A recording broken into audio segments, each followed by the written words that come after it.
You know that it would be untrue. You know that I would be a liar if I were to say to you, what was more ridiculous, Matt? Dr. Oz is losing to I don't know, something out of a sci-fi movie, or Beto O'Rourke going 0 for 3. And my question about you is, he's possibly the smartest guy in the room, as he's raised, I think, I mean, the amount of money that he's raised for Yeah, his probably a quarter billion. right, exactly. Like, how much did he spend, and how much does he just get to keep? And Beto his way to into the sunset. I don't know. It's an interesting concept to think about. Yeah. Man, let me ask you a question. I know you're going to fucking jump all over this. I know you are. But We'll see. wait a second, not that one. Mattress Mac, we're coming back to you, Mattress Mac. Is there any thread that you think that this CJ Stroud wins it and it's completely unfair? And it's just the fact that he's got the sports writers in his pocket, or does the actual resume matter? This other kid's a freshman. Nobody's even talking about him, but he's unbelievable. Like, if you want to just look at numbers, he's the winner. Like, he's the best quarterback in the nation. But, again, we have we have the narrative machines, whether it's, the Big Five conferences, and they all, and the ACC blows this year. So you could make that argument, right? So the ACC is not Clemson, it was your best team, and they're not even in the picture anymore. They're dropped right out of the top 10 after they got bludgeoned by, Mother Mary at Notre Dame. So, it's interesting, but that's always the way the Heisman is. The Heisman is always either crazy numbers. You go back and think about guys like Andre Ware, right? And of course, the Lions drafted that guy. He was horrible. Hey, by the way, Matt, big week for us, me and you. Big week. Are the Bears and Lions playing? Lions Bears week. Big week. Nice. Big week. Where's the game? Where's the game? Who cares? Speaking of who cares, Tuesday night MAC football last night. Wow, who cares? Yeah, the MAC actually, you got, why are they playing on Tuesdays? I'll tell you why, because ESPN said, hey, we'll give you a little bit of money if you guys, make your kids suffer and play on a Tuesday. Oh my God. Man, it always comes back down to what? What's here? What's the price? The bid, the offer, the money. It's always the money. That's all that's all that's ever mattered. And speaking of money, let me get back to it. Because I had said they gladly took the wagers, which they gladly did, right? Yep. But they said Mattress Mac 75 million World Series bet hit Caesars so hard the company has to adjust their quarterly earnings. Let's take a look at Caesars. And I actually looked at, why don't we look at Caesars and Penn? Because Penn got a little bump. I think they crushed their earnings. I think everything's guaranteed probably here, especially today. Especially today. Hang on one second. I wasn't ready for Caesars, so I got to Caesars. Yeah. Put it in there. Caesars me this. Yeah, it's been making lows all the way down here. This is a 610 chart, so a little longer term. Reached to the bottom of the profile recently down here, like 32 area, 31, 32. Trading up at 43 today, down $1.45. After the rally all the way up here to, where did we get up to? Probably right around 50, 48, 49. But just kind of battling into the meat here. Again, the low on the low from COVID 677. So that thing went 20x. Let's call it 15x or so. But that was pretty big. And this is not. Do they pay a dividend, Caesars? They do not.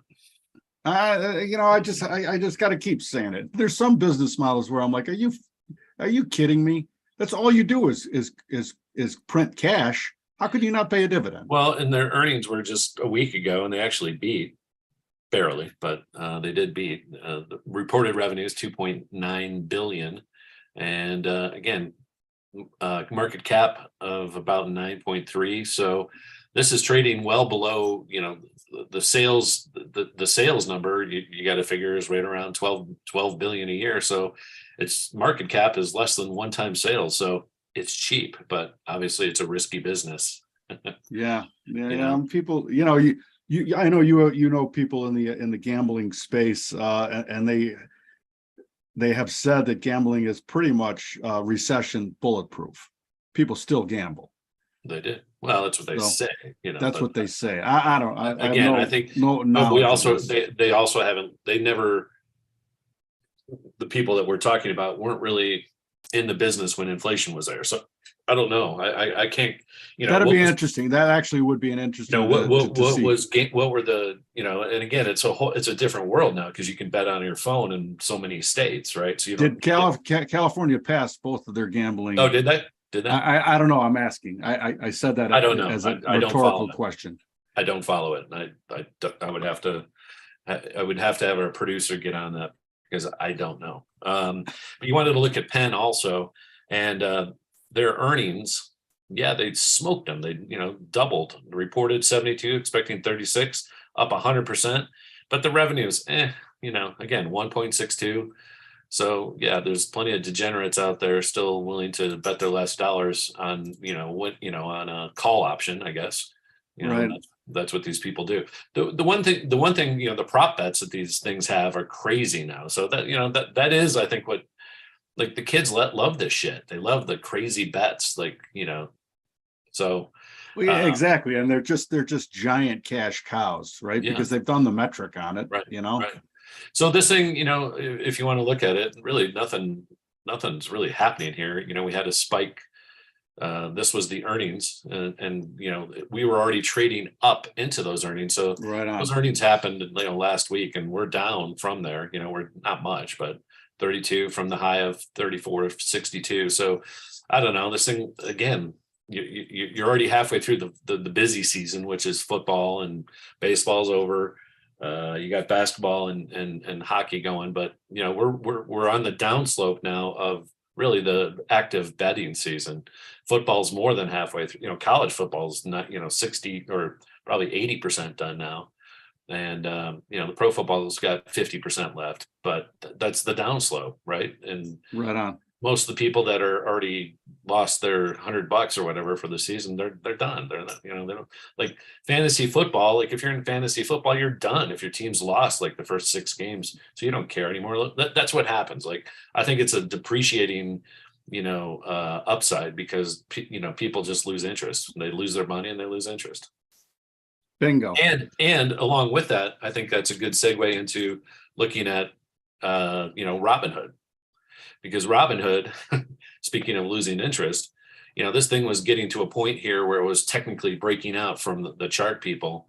And, this was just a couple days ago. And I wanted to kind of bring this up because, again, this is the danger of chasing shitty companies still, that just because technically it broke out here over 1160 or whatever, and it closed up there at 1279. But the profile would have told you sell.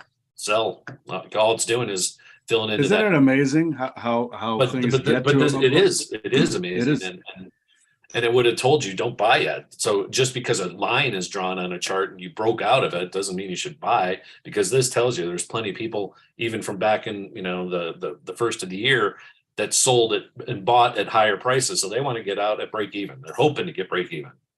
Right on. And, Matt, I saw this, that although they didn't invest in Robinhood, I don't know how, believe me, I have no idea how much truth of this is and how much of their fortune they put into FTX cryptocurrency.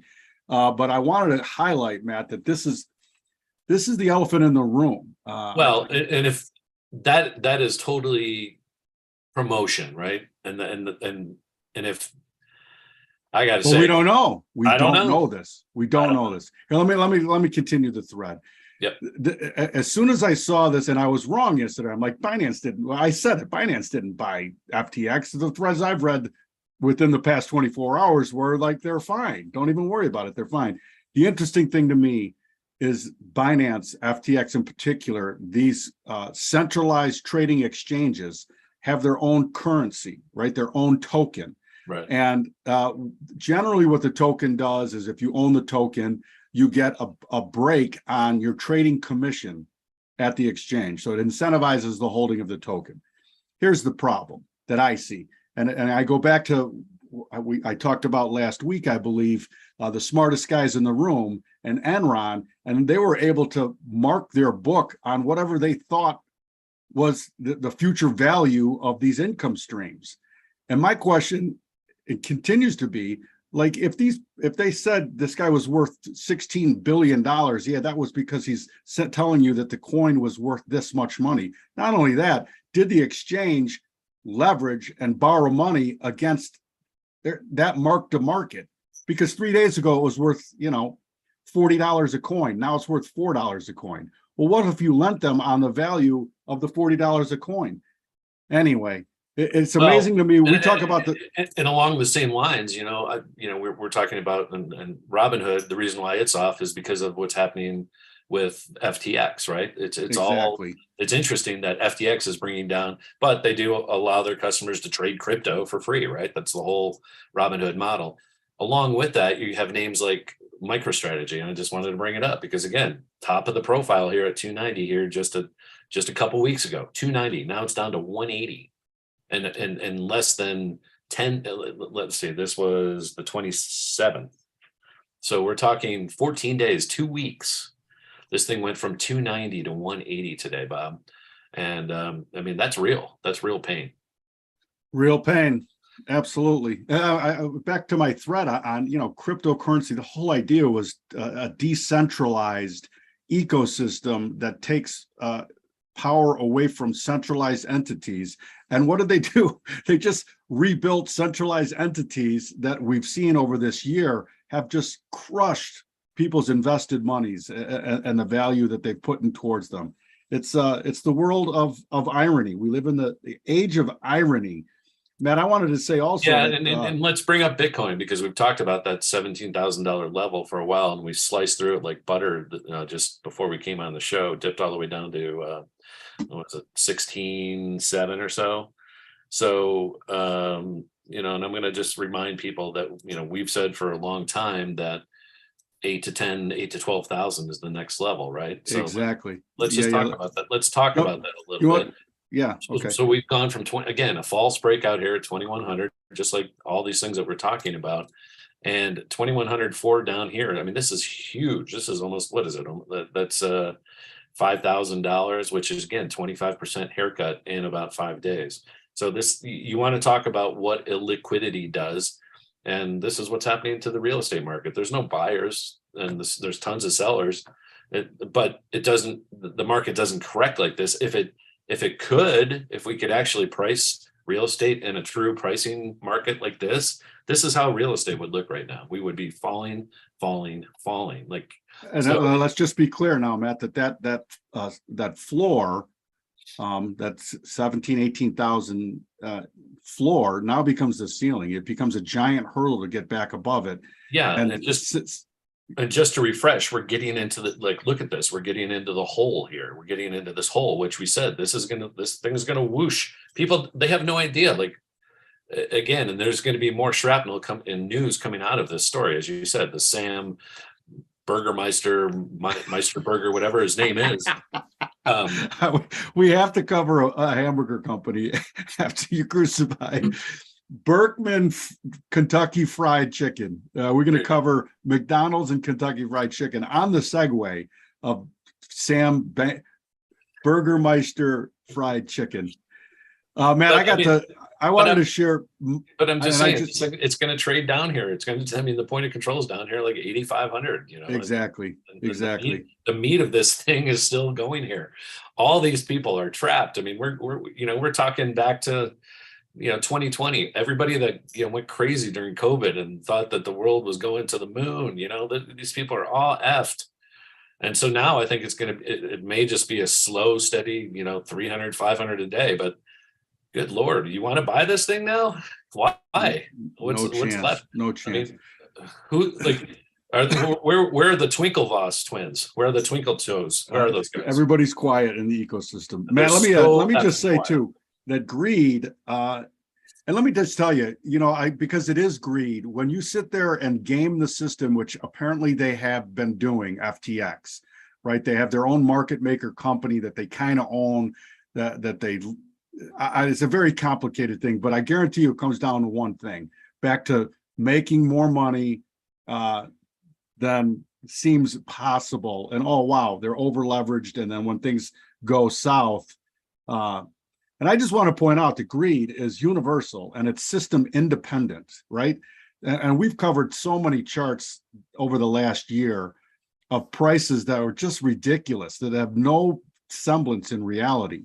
Right. And I was just kind of thinking that as I looked at my Twitter feed today, and this one popped up, and it was Clovis, CLVS, I believe, and 8R170 is saying a case study how greedy management can kill shareholder returns.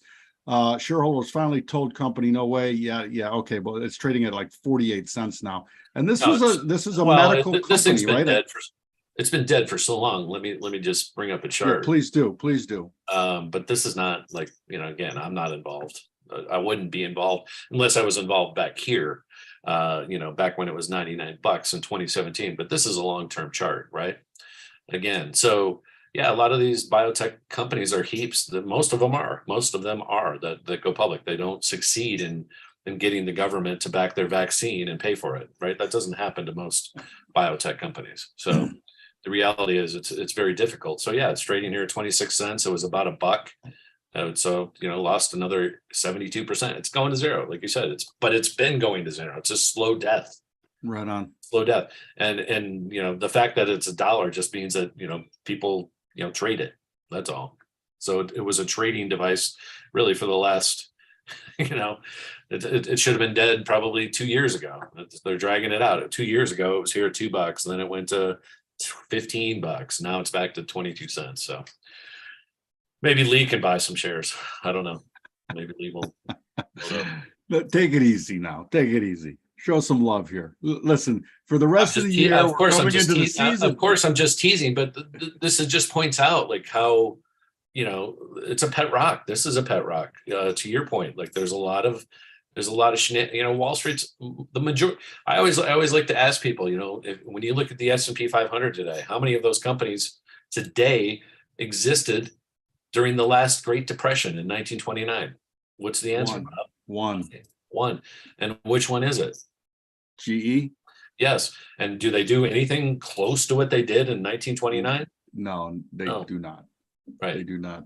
So they build air. Do they not build fighter jet engines? Well, they do, a lot of things. That's one thing they do. Yeah. Yeah. Hey, Matt, I wanted to talk a little about some. Let's take economics 101 for a second. But hold on, let me just finish this because this is important. I want to give you a long-term chart now of GE also, and that this goes back on TradingView to 1969, right? And this thing during the 20 made a new low, so it did make a new low. It took out the 08 and 9 lows when this thing could have gone to zero. But look where this thing is. Again, I've been looking at this a long time ago, so I have some trend lines on it. But you can see, like, where's this thing going? Like, where is it going? So we talk, the point about the S&P companies and who's in it and who isn't important. But what's important is most companies have a life, just like you and I have a lifespan. Some of them are, some people die at a younger age and some people live to 99, but at some point this thing's going to go to zero, regardless of the airplane engines that they sell, because the rest of the businesses they have that they're financing and carrying on their books aren't worth anything. So at some point this thing, it's not going to exist. So I just bring it up because, even though you talk about dividends, and what do you think GE pays in a dividend these days, Bob? I'd say 1.2%. They pay 0.38. Remember, when Jack Welch was with this company and back here, and this run right here, boom. This was the Jack Welch fun days from 1990 to the peak in September of 2000. Right? That was it. And Jack cashed out, took his money, and was on TV every day, owned CNBC at the time, right? He did. Like, he owned CNBC. I don't know if you remember that, but GE owned NBC at the time. Right on. So they used to be a media company too. Oh, that failed too. There really isn't any money in media because when we're in an environment like today where nobody's buying advertising, media sucks. Like, where do you make money? Speaking of sucking, Facebook laying off 11,000. Yep. Yeah. Wait until after the election to announce that. But well, that's I don't want to go there right now. What I want to do is talk about some economic modeling, which is price elasticity and then price inelasticity and behavior. Reason I say this, as I talked earlier in the week about me thinking cattle goes to and revisits the high at 172 live cattle futures. And then I saw a thread where somebody did the bracketing that we do often, right? Yeah. Yeah. And he's like, well, no, the actual potential, it's going to go to like 220 to 240. And I'm like, there's no freaking way it goes that high, because at some point you become vegan. I mean, at some point, everybody joins Lee's boat. And it's like, what are you kidding me? They want $340 for the tomahawk steak in the meat counter. Like, nobody's buying that. There is some sort of thought here that there has to be some price inelasticity or at some point, like demand has to get destroyed. And the other reason why I say that is because another thread showed me that the highest volume option strike in oil is the $200 strike for next spring, January, February, or late winter. And again, I'm like, I don't know, $200 a barrel. It's like at some point everybody's carpooling, aren't they? Or I don't know. It just seems to me that has to be part of your metric you're figuring on. Yeah, we've talked about that, and yeah, it does have to be a part of your metric and figuring for sure. Definitely does. One of the reasons why I think why is the market down again today, Bob? More sellers than buyers. That's always the easy answer, right? But the other thing is follow the dollar, and the dollar is up again today. So this market's not going to go up. It's not going to go up unless the dollar is going down. So we went down a big ways here, and the market still didn't really go that far up. So I would be careful saying that the dollar is cooked. And we talked about this, the last few days, but 109 held again here. This was a low here. 113. So now we're in this bracket. Now we are in a bracket. 113 to it's called 114 to 109. You got a $5 bracket. I would buy 104. And why do I say I would buy 104? Because long term, I've been involved since like the 80s. And if it comes back to this level, that's the level that we broke out from this bracket. So we're forming another bracket here, 104 to 115, and come back to test that bracket. I'm a buyer again. Bingo. So, yeah, it tickled. So that's fun. But short term, I want to bring up like the game within the game. There's this bracket, right? And again, you can see this clear as day. We got you see it in the profile, and you see it in the price action, and it's very clear. You're really looking at somewhere up in here. This is where we are. This has been the playground going back to really we entered this in August. So now you're looking at solid 3 months. This is a quarter of price behavior that's pretty solid. Gets below 109, we trade down to again that $4 or $5, 104, 105. Gets above, goes and tests that old high of 120 that we've been talking about for quite some time. So again, pay attention to the dollar if you are intra-day trading, and pay attention to where we are in the market. This election stuff is going to be unresolved until December, if not longer. Just like last time, it's getting worse, and everybody's sick. Everybody's sick of it. Like everybody is. Yep. Everybody's sick of it, and you can't. How does anything make sense when 80% of the polls say that the voters are dissatisfied with the current president, and then, like you said, then you get to the things that continue to happen that make no sense to me. But it's the upside down world we live in. How does Joe Biden have 4 people and they all work for him at any rally he goes to? Nobody's there. Nobody goes to see this guy because he's a bozo, but yet his party pretty much wins because they didn't lose. No, they didn't. I don't know. I'm so sick. Again, I'm not a party guy. I can't stand either of them, so it's just noise to me. But we have to pay attention to it, and ultimately, the dollar is the most important way for us to see what the rest of the world and what the money thinks about the United States. Right? That's all we care about. What does the rest of the world and the capital think about the US. To me, this is still bullish. They still think it's the only place in the world to go. It's not Europe. It's not China. It's not Africa. So right now, the only place money is going is still in the US. Bingo.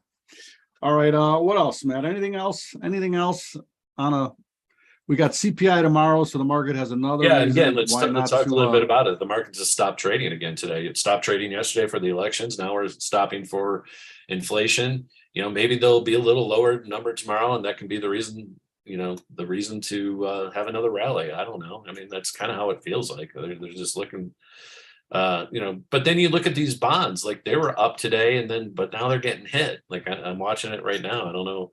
You want me to bring that up and talk a little bit about that? Yeah, for sure. We talk bonds Because every day. along with the dollar, I think it's really the most important thing on the, kind of on the sheet that you need to watch.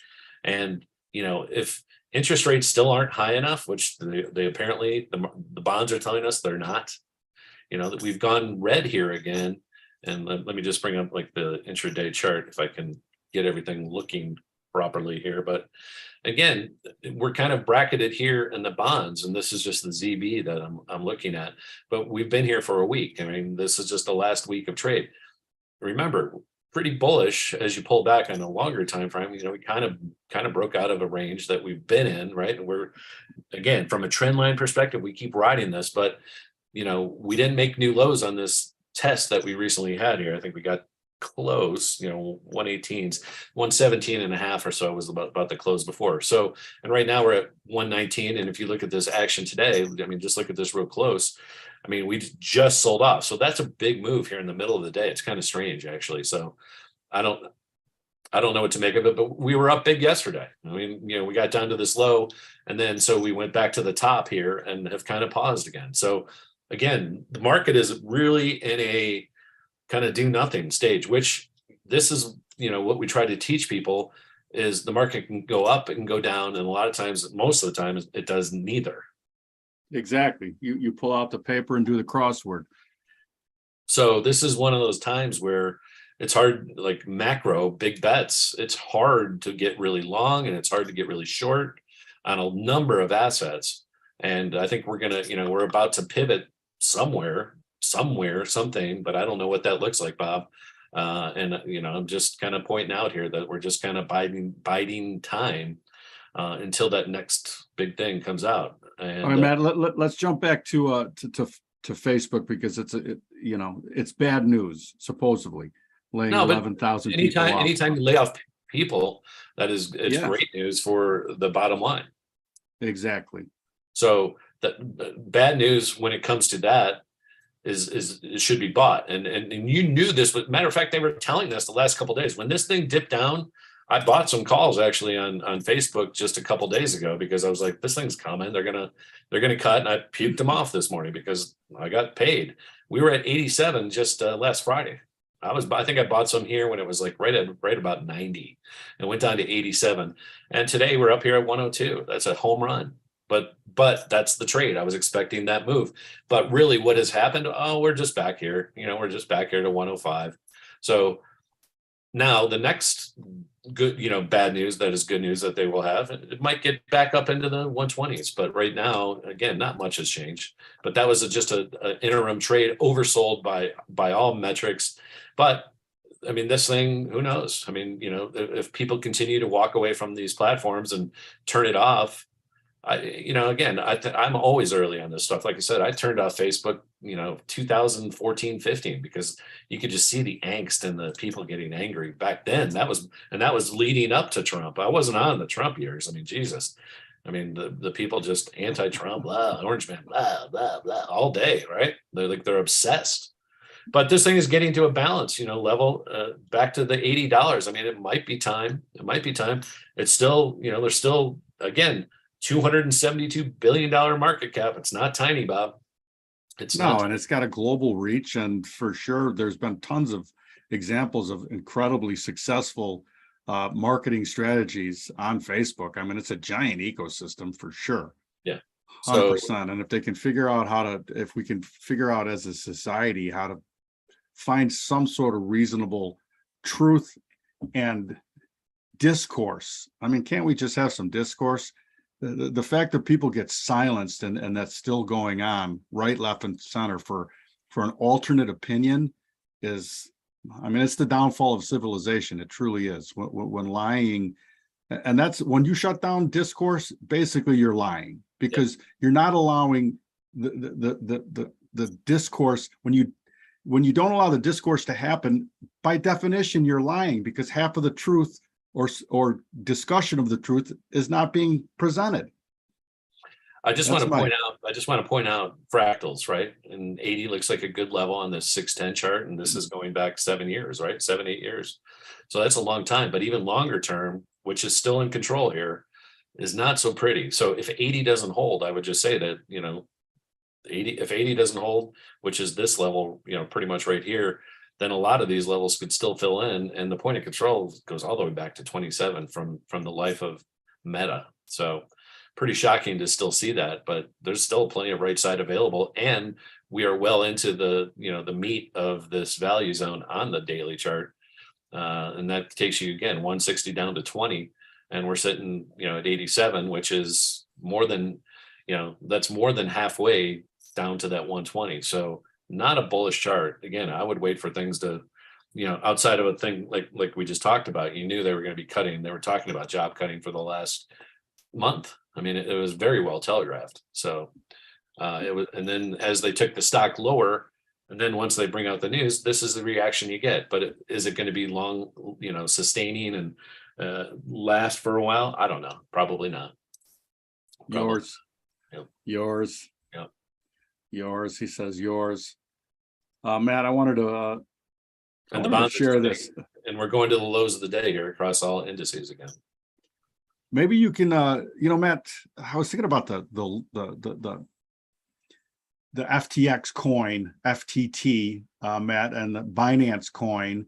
The Binance coin in particular, it is still on the moon and half off. But there are the original, you know, the original was the S&H green stamp. Matt, did you have green stamp books? Did you save? I remember seeing them. I don't think my parents used them or. Dude, I remember licking, and you know, I think I have a saliva deficiency from licking S&H green stamp. Do you know that back in the day they produced more stamps than the U.S. Post Office? How crazy is that? The coupon.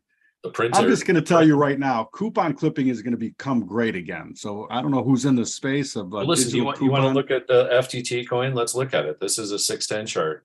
This is where it was. I mean, it was trading right here. I would not have been long this into, you know, before this news, right? This is I would not have been long. There's nothing bullish about this chart. And then, you know, once it breaks through those levels, good night, Irene. I mean, it's just, there's nowhere to go, right? So we're taking out lows of the day here. It looks like we want to go, you know, lower again on the market doesn't like what the election has delivered. I can tell you that much. It does not like it. Yeah, it sees more angst. It sees more. It sees less discourse, like you're just talking about, right? Reaching across aisles, trying to get things done, trying to be productive. You know, we've been voting. This country has been voting party line now for the better part of the last 6 years, and it's getting worse. So, and there's nobody out there that is trying to reach across the party line and talk about things. But this FTT, coming back to that, is kind of the same. You know, it's not looking good, Bob. It's going to go to zero. No, it's going to zero. Guaranteed probably. All right, Matt, last but not least, we talked about the $200 strike in oil. Oil off almost 3% right now, which, you know, I actually thought oil would be off if the Republicans, if there truly was a red wave, because you would have thought that there would have been some easing of exploration and drilling. Anyway, nothing in the world makes sense to me. But no. Look at crude, because for me it's kind of a low risk buy here. Yeah, no, I'm buying calls. I'm buying calls today because I couldn't agree with you more. And I've pulled up just a quarterly chart. This is bullish still. We're in the profile. We're right in the meat down here to 83. Nothing has really changed a heck of a lot here. And, trend line is still in shape here if you want to be a trend line guy. So a lot of things is lining up. This was a higher high, barely. We're making higher lows still, unless we take out 81. So yeah, you could buy it here, 86 down to 81, which again, the profile takes you all the way down into the 82s, and really use this as a stop level. If you go below this, then you test this, I guess. These are the things.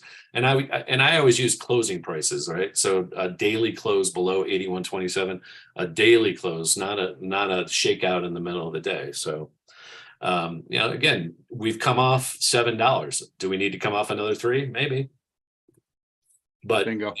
So look at maybe picking up some in the money calls, $80 strikes, something like that. Should define your risk really nicely down to down to below 81 on a close, as we talked about. So yeah, I mean, nothing has changed. I still think, and then when you look at the longer time frames, it's still bullish. I mean, nothing. This is again, I like to point out that when Joe took over, we're still 80% high, 70-80% higher at today's prices than when he took over. So as far as crude oil and that chart. So this chart, again, we're in the meat all the way, really nothing has changed all the way down, to the, $70 level. It's got to hold that level. And we've been talking about that level for a long, long time, and nothing's really changed. All right, let me just share one thing, super long-term chart here.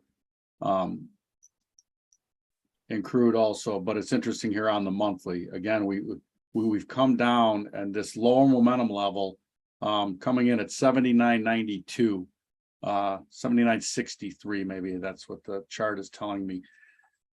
If they can close these things this month or next month below that level, I completely change my outlook here. But until that happens, I am still firmly, and let me just fractal back in what I was saying today on this daily. We've come right down to this low momentum level with positive slope. One of my favorite trades intraday, if this is a 60-minute chart or something, or a 30-minute chart. And it should be reactive. There should be an argument there. It shouldn't just rip through there like butter from a standard deviation modeling. Just to point out, multiple fractals, multiple methodologies pointing to that. Yeah, now, we got. And, go ahead. And when you look at the SPUs, like from a longer time frame, that that we're still kind of, let me just bring that up a little bit here, if you don't mind. Let me, because again, it's hard to be uber bearish right now when you look at a chart like this on a longer time frame. So, and you even feel it today, like the market's going lower. It just took out lows, but then it just bounced back like 10 points. So it's like they're testing these zones, but this is, the last 2 months, let's say, on the S&P, and really anything above, the 3680 level, that's your point of control. But the meat all the way down to 3600 is still intact here. And again, I think I'm no more bearish or bullish on the economy than you are bearish, right? But I have to respect the price, and so I bring this up, that the price, with all this negativity, with the elections not providing really much direction of anything, not much is going to change. Maybe the House Speaker Pelosi's gone, at least, maybe, who knows? That might be the only thing that really changes. They won't lose the Senate, but it'll be tie again, and Kamala can break that. So nothing will ever get through the Senate. So really, what's going to change? But all that being said, we're coming into, we don't have earnings now. We get through CPI tomorrow. We don't have that again until next month. Maybe we get get another little Santa Claus rally again. It's kind of, I don't know. It's kind of it's what the charts are kind of suggesting, but we'll have to see how it all breaks out. Yes, we will. All right, Matt. That's what we got. That's just the longer term charts. The NASDAQ is not. No, I agree. Listen, the street corner is very well distributed.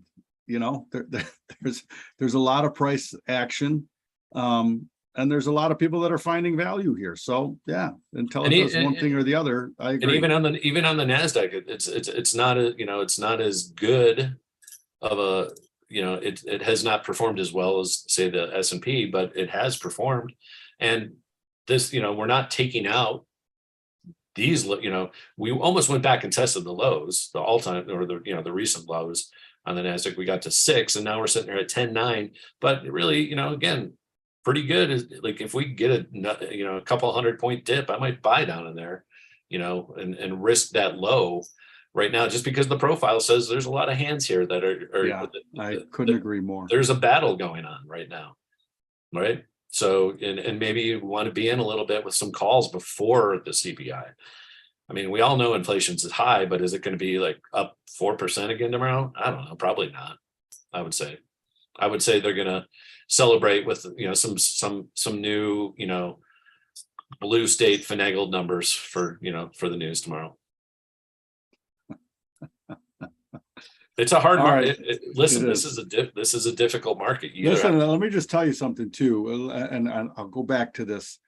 When you are in balance, which these things are in balance, right?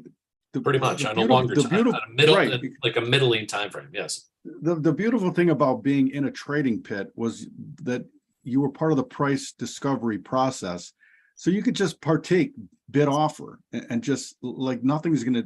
It doesn't seem like anyway there's any runaway right now. So you just what's here. I'll be on the bid. I'll be at the offer. When you're on the screen, that is gone. Like you are not that mechanism is not available to you as a screen trader. And that's another reason why you got to understand how much more patient you have to be as a screen trader than if you were part of the pricing mechanism, which you are not. Nobody's asking you when you're sitting at your desk, what's your bid, what's your offer, right? Nobody. So understand where we are in this market structure, that this stuff's in balance. Like it's flip a coin. Stottlemyre would say flip a coin. We're right in the middle of the profile. I don't know where it's going. Right. And the ranges intraday are really tight because everybody doesn't know either. Everybody's sitting around again. What do we have? We got BB gun players all over the place here. All right. Lastly, buy sell BB guns. McDonald's, bring it up. Lee wants to see a burger place. Come on, bring up McDonald's. Take me through McDonald's and what you think. Speaking of well-balanced, I guarantee you. I haven't even seen the chart. I guarantee it's in balance. That's what I'm saying. Early. Yeah, the all-time highs. Ooh. All-time highs. Which is what you would expect during a bad economy. The dollar menu is better, it's cheaper here than a lot of other. It's just calories, man. You're just, calories and KCAL, right? Cheapest calories available. Yeah, you had the pullback. In May, 214, now back to 280. You had the pullback recently in October. Explosive. So nothing's changed. That's a bullish chart. And they do pay a dividend, but again, surprisingly small, 2.18. Really small. Again, man, I cannot emphasize hard enough how you're going to see all of these dividends going. Oh, and by the way, let me just bring this up. McDonald's is worth 204, we'll call it 205 billion. Just as a comparison, you want to know, Facebook is still worth 273 billion. So they are still worth 40% more than McDonald's today, with McDonald's at an all-time high. You can't eat Meta. I'll tell you that right now. Well, Bill Gates. You die. Let me just tell you something. If you're eating in the metaverse, you die. That's where you're getting your calories from. I mean, it's fascinating stuff. So yeah. So McDonald's. Go get some filet of fish, Lee. All right. Thank you. Thank you, SNH Screen Stamps, for my saliva problem. Thank you, Matt. Thank you, Lee. Thank you, Mark. We'll be back tomorrow for another Market Vitals segment. Visit us at marketvitals.io. Join the community. Also, please go to Amazon.com and buy some Shrimp Mojo. And that's what we got. Thank you, Matt. Thank you, Bobby.